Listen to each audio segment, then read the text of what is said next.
Olá, sejam bem-vindos. Que a paz do Senhor te acompanhe por todos os momentos de sua vida. Agora deixa eu te dizer algo que pode parecer polêmico, mas é libertador. A ansiedade não é só um problema emocional. Muitas vezes, é um hábito espiritual mal direcionado. Sim, eu sei, a gente aprendeu a normalizar a preocupação como se fosse prova de responsabilidade, mas a fé cristã chama isso pelo nome. Um peso que você não foi criado para carregar sozinho. E aqui vem a parte contraintuitiva. Você não precisa primeiro se acalmar para depois orar. É o contrário. Você ora para se acalmar. Só que não é qualquer oração. É oração e devoção com gratidão, do jeito que Filipenses 4 ensina, porque gratidão muda o foco, e foco muda o coração.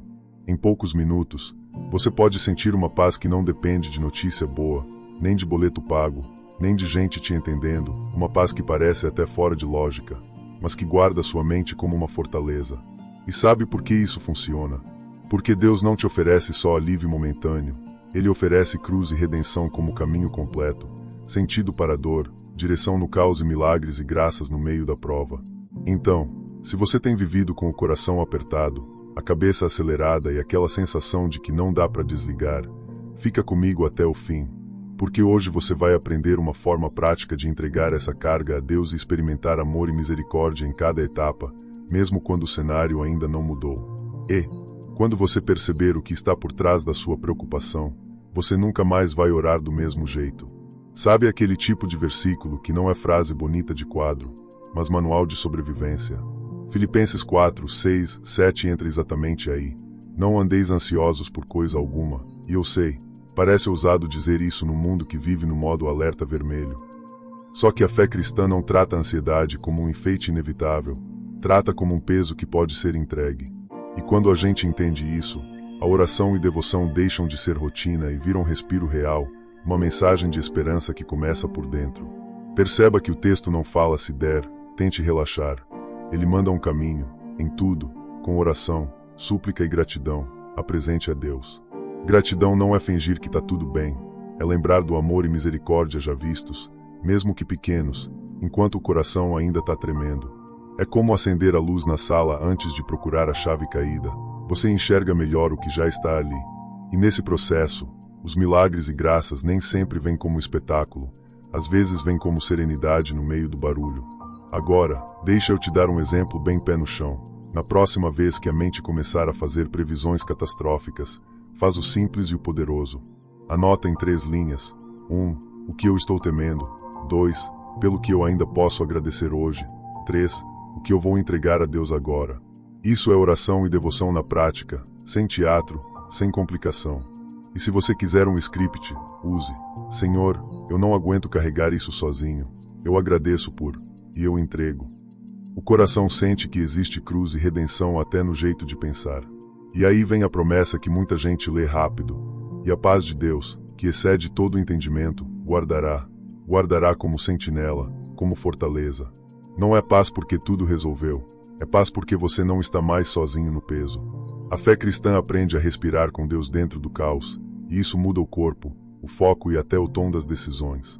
Quando você ora com gratidão, você lembra: eu posso não controlar o amanhã, mas posso me alinhar com o Pai agora. Isso, por si só, já é um tipo de milagre e graças acontecendo no invisível. E repara como esse versículo é um convite a trocar o loop mental por um loop espiritual. Em vez de ruminar medo, você apresenta pedidos, recebe paz e segue um passo por vez. Essa mensagem de esperança não te infantiliza, ela te treina, com amor e misericórdia, a viver com mais firmeza. Só que tem um detalhe importante: se o texto manda não ande ansioso, então vale perguntar por que a ansiedade nasce tão forte em nós, e o que a Bíblia revela sobre esse conflito humano, por dentro e por fora, quando a vida aperta. Vamos falar a verdade, preocupação não é falta de caráter, é luta humana. Só que a Bíblia faz uma diferença importante entre sentir o impacto da vida e morar dentro do medo. A fé cristã reconhece que o coração treme, sim, mas também ensina que a ansiedade não precisa virar comando. E é aí que oração e devoção entram como porta de entrada para a presença de Deus, onde a alma aprende a se alinhar com o amor e misericórdia, em vez de se curvar ao pânico. Quando a Escritura diz não andeis ansiosos, ela não está negando a realidade, está oferecendo direção. Orar não é só falar palavras bonitas, é entrar no lugar certo por dentro, como quem diz: Pai, eu estou aqui, e eu preciso de ti agora. E isso é mais prático do que parece. É tirar o problema do trono da mente e colocá-lo nas mãos de Deus. A mensagem de esperança começa quando você para de negociar com a ansiedade e decide conversar com o Senhor com sinceridade, do jeito que está. Aqui vem uma virada de chave que poucos fazem. Em vez de perguntar por que isso está acontecendo comigo, começa a perguntar o que Deus quer formar em mim através disso. Parece contraintuitivo, mas funciona como trocar o volante de mãos. E, convenhamos, a gente nem dirige tão bem assim quando está em desespero. Essa pergunta não diminui a dor, ela dá propósito para a dor. E muitas vezes, é nesse caminho que milagres e graças aparecem, não como vida perfeita, mas como maturidade, discernimento e força onde antes só havia confusão. Se você quiser um exercício simples, use o método 3 perguntas quando a ansiedade bater. 1. O que eu posso controlar hoje? 2. O que eu não controlo e preciso entregar em oração e devoção? 3. Que atitude pequena eu posso tomar nas próximas 24 horas? Por exemplo, se a ansiedade é financeira, faça um orçamento simples, papel ou planilha. Corte um gasto por semana e ore especificamente por provisão e sabedoria. Se é relacional, escreva uma mensagem honesta e respeitosa e marque uma conversa. Se é saúde, agende o exame e pare de se diagnosticar por vídeos, e depois entregue o resto a Deus. Isso é fé cristã com os pés no chão. E não subestime a força de um hábito espiritual bem escolhido. Ler um capítulo por dia de Filipenses, Salmos, tipo o Salmo 23 e o 91, e o Sermão do Monte, Mateus 5 a 7, é como treinar a mente a lembrar o que é verdade. Você não precisa ler muito, precisa ler com constância. Aí sim, a mensagem de esperança vira uma linguagem interna, e o coração começa a reconhecer cruz e redenção até nos dias difíceis. Mas tem algo ainda mais impressionante. Existe uma paz que não depende de explicação, e quando ela chega, ela guarda você por dentro. Agora, presta atenção nessa ideia, porque ela é ouro. Paz bíblica não é silêncio externo, é segurança interna. Muita gente acha que paz é não ter problemas, mas a fé cristã chama a paz de algo mais robusto, um tipo de firmeza que aparece mesmo quando a vida está instável. E isso não nasce da força de vontade, nasce de oração e devoção, quando você entrega o que não controla e recebe, em troca, a presença de Deus como abrigo. É aí que a mensagem de esperança deixa de ser teoria e vira experiência. Repara no texto: a paz de Deus guardará o coração e a mente. Guardará como quem coloca um soldado na porta, impedindo que qualquer pensamento intruso faça bagunça na casa. É quase como um antivírus espiritual. Você ainda recebe notificações, mas elas não mandam mais em você. E sim, isso é amor e misericórdia em forma de proteção, porque Deus não te prometeu a ausência de tempestade, mas prometeu que você não atravessaria sozinho. Em muitos casos, os milagres e graças começam exatamente aí, quando o coração para de colapsar por dentro. Se você quiser sentir isso na prática, experimente um protocolo simples de 2 minutos. Respira fundo, coloca a mão no peito, sim, isso ajuda a trazer você de volta, e ora assim: Senhor, guarda minha mente, eu entrego o que não entendo, me dá paz para obedecer hoje. Depois, escolha uma ação pequena e concreta: beber água, caminhar 10 minutos, desligar notificações por 1 hora, ou escrever num papel o que é fato versus o que é medo. Parece básico, mas é um jeito inteligente de cooperar com a paz de Deus, oração e devoção com atitude. E aqui vai um detalhe que faz diferença: essa paz não é anestesia, ela não apaga a dor, ela te impede de virar refém dela. Você continua responsável, mas não desesperado, continua lúcido, mas não esmagado. É como carregar uma mochila com o peso distribuído. A cruz e redenção aparecem até no jeito de suportar o dia. Quando você aprende a pedir paz em vez de controle, você descobre que Deus não só acalma o mar, às vezes ele acalma o marinheiro primeiro. Só que tem uma pergunta que muita gente não tem coragem de encarar: se Deus dá essa paz, por que ele permite provações? A resposta não é simples como porque sim, e a Bíblia não foge disso. Ela mostra pessoas reais atravessando vales reais e, no meio disso, encontrando propósito. E é aí que entram exemplos que parecem roteiro de filme, mas são história de transformação. José, Jó e, acima de tudo, Jesus. Vamos desmistificar uma coisa: provação não é sempre castigo, e dificuldade não é prova de abandono. Às vezes, é lapidação. E eu sei, Lapidação soa bonito até você lembrar que envolve pressão. Só que a fé cristã não romantiza a dor, ela dá sentido à dor. Quando a gente olha para a Bíblia com calma, vê que Deus pega cenários improváveis e transforma em caminhos de cruz e redenção. E isso, por si só, já é uma mensagem de esperança que impede você de concluir cedo demais. Pensa em José, traído pelos próprios irmãos, vendido, injustiçado, preso. Se ele escrevesse um diário, teria capítulos inteiros de por que comigo. Mas Deus estava escrevendo outro enredo, preparar José para salvar vidas numa fome gigantesca. Olha a ironia santa, o lugar onde ele chorou foi o lugar onde ele amadureceu. E aqui entra um princípio de oração e devoção. Em vez de pedir só tira isso de mim, você começa a pedir me dá sabedoria para atravessar isso contigo. Aí você nota que amor e misericórdia não são só consolo, são direção. Agora lembra de Jó, perdeu praticamente tudo e ainda teve que lidar com gente dando conselho que mais parecia acusação. Quem nunca, né? O ponto não é que Jó virou super-herói, é que ele aprendeu a confiar mesmo sem entender. Milagres e graças aqui não aparecem apenas no final, quando as coisas se reorganizam. Aparecem no meio, quando a fé cristã continua em pé sem aplauso, sem palco, sem explicação. E isso muda a pessoa por dentro, porque ela descobre que Deus não é um botão de emergência, Ele é presença constante. E então chegamos em Jesus, e aqui a conversa fica séria e, ao mesmo tempo, profundamente consoladora. A crucificação não foi um acidente, foi o caminho da salvação. A cruz e redenção não são símbolos bonitos, são um lembrete de que Deus entrou na nossa dor, e não ficou assistindo de longe. Se Jesus atravessou a noite mais escura e transformou em vida, então você pode parar de achar que seu fim é realmente fim. A mensagem de esperança cristã é essa: Deus faz nascer manhã onde a gente só enxerga madrugada. Quer trazer isso para a sua realidade, sem frases prontas. Quando você estiver no meio de um problema, tente a oração prática do José e Jó. Senhor, se isso está me formando, me dá maturidade. Se isso está me tentando, me dá escape. Se isso está me ferindo, me cura por dentro. E depois faça uma ação coerente com a fé. Pedir perdão, procurar ajuda profissional quando necessário, reorganizar hábitos, cortar um vício que alimenta a ansiedade, retomar uma rotina de leitura bíblica. Salmos e provérbios ajudam muito. Isso é oração e devoção com responsabilidade, porque amor e misericórdia também se manifestam em decisões sábias. Só que existe um ponto em que tudo isso precisa sair do bonito e virar praticável. Como orar quando a ansiedade aperta, quando a mente está acelerada e a vontade é só sumir. Existe um jeito simples, profundo e aplicável de orar, e ele não exige palavras difíceis, só honestidade e direção. Vamos deixar a oração bem realista, não é discurso bonito, é entrega bem feita. Quando a ansiedade chega, muita gente tenta orar como se estivesse apresentando um trabalho na frente da sala, e aí trava. Só que oração e devoção, na fé cristã, começam com verdade crua. Senhor, eu estou com medo. Ponto. Isso não te diminui, isso te alinha. E quando você se alinha, a mensagem de esperança não fica na teoria, ela passa a circular no coração, como sangue voltando para um membro dormente.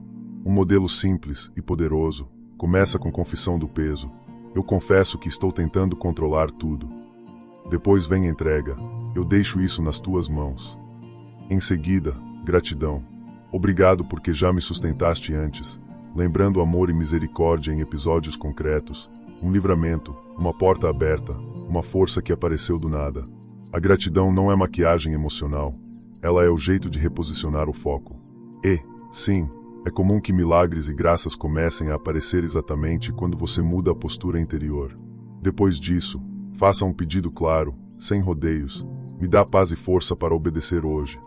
Repara que eu disse obedecer, não entender tudo. A paz que Deus dá não é um relatório, é um guarda. Por isso, finalize com rendição. Eu não quero só conforto, eu quero propósito. Usa minha vida. Isso conecta o vertical, Deus, com o horizontal, pessoas, porque oração e devoção maduras nunca terminam em eu. Elas transbordam em serviço. A cruz e redenção nos ensinam justamente isso. Deus nos fortalece por dentro para que a gente ame por fora. Agora, um exemplo prático para aplicar hoje. Pega um caderno, ou notas do celular, e escreve uma oração em 5 linhas, nesse formato. 1. Senhor, estou ansioso por. 2. Eu te entrego. 3. Eu te agradeço por. 4.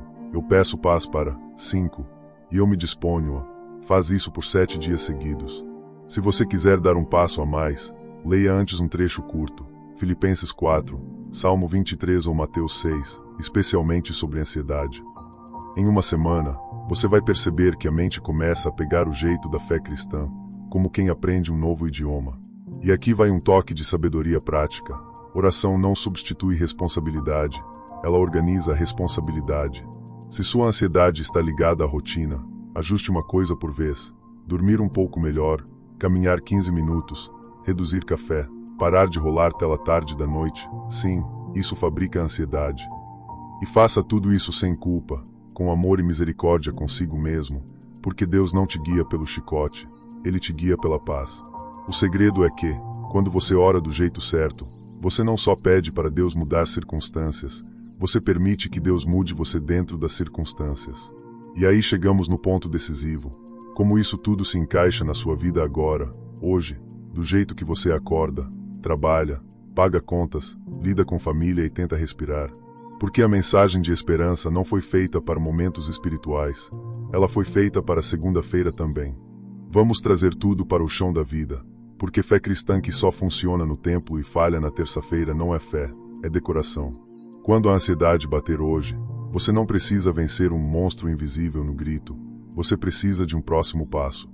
E o próximo passo quase sempre é simples, oração e devoção com gratidão, do jeito que Filipenses 4 ensina.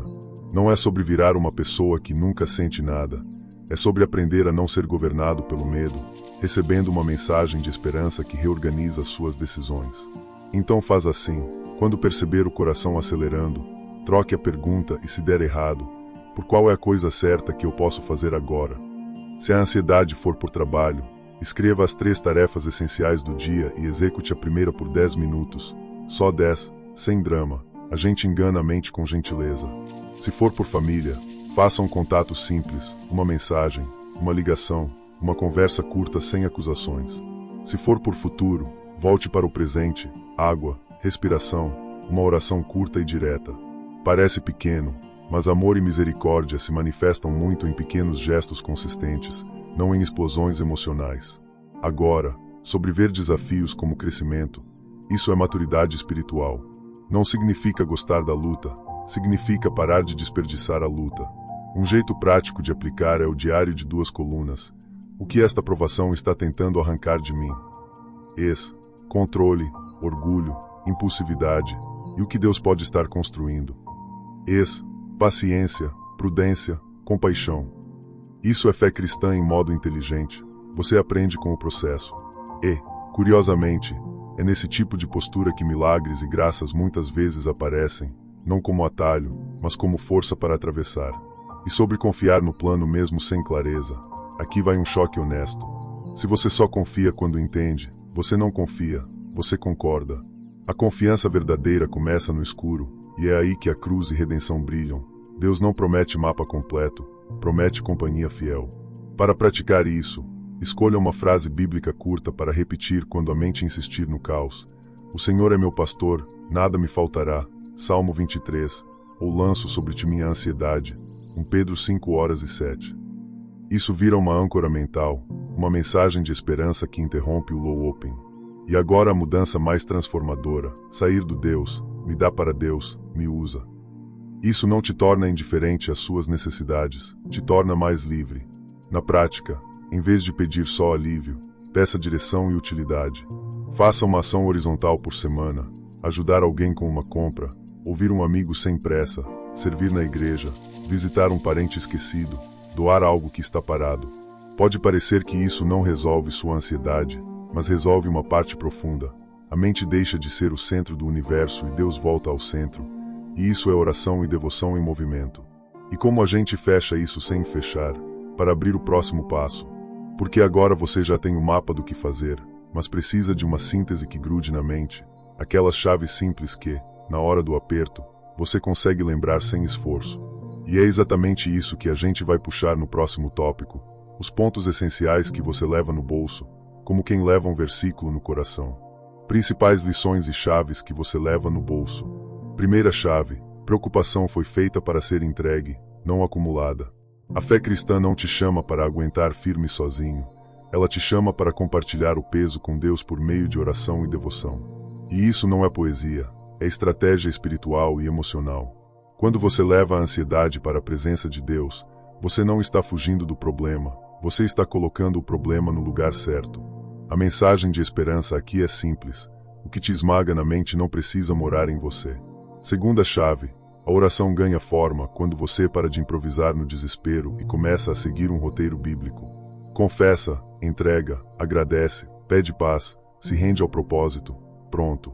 Gratidão, aliás, é o pulo do gato. Ela não nega a dor, mas impede que a dor vire lente única. Amor e misericórdia se tornam visíveis quando você lembra do que Deus já fez, mesmo que seja algo pequeno, um livramento discreto, uma porta que se abriu, uma força que apareceu quando você achou que não tinha mais. Milagres e graças nem sempre chegam com fogos, às vezes chegam com firmeza. Terceira chave. Provações não precisam significar punição, podem significar formação. José, Jó, acima de tudo, Jesus mostram isso de forma inescapável. Deus pode transformar cadeia em treinamento, perda em profundidade, e cruz e redenção em caminho de vida para outros. Então, em vez de por que comigo, você aprende a perguntar para que isso em mim. Essa pergunta não te faz santo de vitrine, te faz alguém que cresce sem virar pedra, alguém que amadurece sem perder ternura. Quarta chave, bem prática quando a ansiedade subir, faça a sequência de 60 segundos. 1. Nomeie, eu estou ansioso por X. 2. Entregue, Deus, isso é teu. 3. Agradeça, obrigado por Y. 4. Haja, escolha uma microação de 10 minutos, uma tarefa, uma ligação, um agendamento, uma caminhada. É quase engraçado como a mente gosta de drama e odeia simplicidade, então use isso a seu favor. Você interrompe o looping e cria trilho. Oração e devoção, aqui, viram movimento, não só sentimento. Quinta chave, a paz de Deus é guarda, não é ausência de guerra. Ela te protege por dentro enquanto a vida ainda está se resolvendo por fora. E quando essa paz chega, você percebe que sua mente não precisa mais estar em estado de emergência 24 horas por dia, como se você fosse o gerente do universo. E, convenhamos, você nem recebeu salário para isso.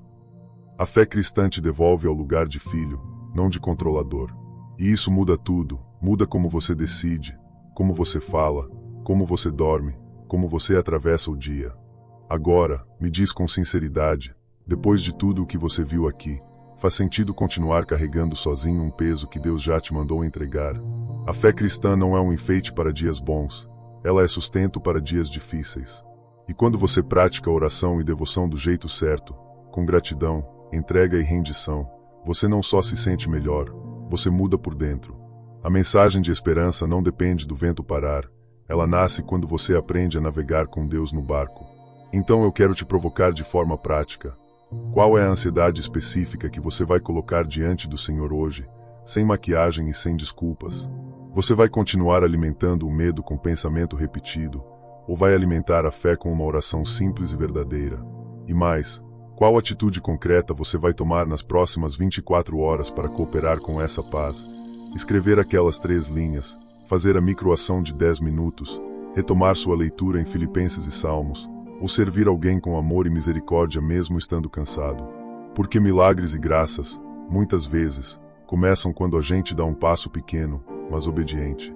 E deixa eu te fazer uma última pergunta, bem direta. Você quer paz, ou você quer controle? Porque são coisas diferentes. A cruz e redenção nos mostram que Deus não negocia com o medo, mas Ele responde à confiança. Quando você solta o controle, você ganha algo melhor, uma paz que guarda sua mente como fortaleza, mesmo quando o cenário ainda não explicou nada. Isso é o tipo de transformação que muda o jeito de viver, de falar, de decidir, de dormir e, aos poucos, muda até o jeito de enxergar a própria história. Se essa palavra falou com você, eu quero ver você se mover. Comenta aqui embaixo, em uma frase, qual preocupação você está entregando a Deus hoje e qual atitude prática você vai tomar ainda esta semana. E, por favor, não guarda isso só para você. Se inscreva no canal, ative as notificações e encaminhe essa mensagem para amigos e familiares que precisam de uma palavra amiga, alguém que está sorrindo por fora, mas lutando por dentro. Vamos espalhar essa mensagem de esperança e fortalecer a fé cristã de mais pessoas. uma vida por vez.